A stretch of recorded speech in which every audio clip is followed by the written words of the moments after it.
పార్వతీదేవి అడిగింది మహాభారతం అనుశాసనిక పర్వంలో, శుభ్రమైన కైలాసం ఉండగా, ఇంత ఐశ్వర్యం ఉండగా, చింతామణి గృహం ఉండగా శ్మశానంలో ఎందుకుంటున్నారని అడిగింది. అడిగితే ఆయన చెప్పాడు, పార్వతి బతికున్న నాళ్ళు అన్ని చోట్లకి వెడతారు, ఏమీ తోచట్లేదు, శ్మశానానికి వెళ్ళొద్దామని ఎవరు రారు పార్వతి. నేనంతవాణ్ణంటాడు, పొడుగ్గా ఉన్నానంటాడు, తెల్లగా ఉన్నానంటాడు, పండితుండంటాడు, పద్యాలు నాకు నోటికొచ్చంటాడు, ఉపన్యాసం చెప్పగలనంటాడు,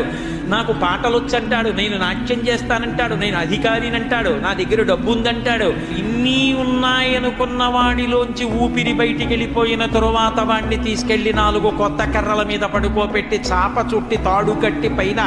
నూలుబట్ట కప్పి తీసుకొచ్చి అన్నీ తీసేసి కర్రల మీద పడుకోబెట్టి కాల్చేస్తుంటే జీవుడు లేచి నిలబడి పుర్రె పగిలిపోయిన తరువాత కన్న కొడుకు కూడా స్నానం చేసి వెళ్ళిపోతుంటే చీకటి పడిపోయాక, అయ్య బాబోయ్ చుట్టూ ఉగ్రభూతాలు, నా వాళ్ళన్న వాళ్ళు లేరు, వీళ్ళని నమ్ముకున్నా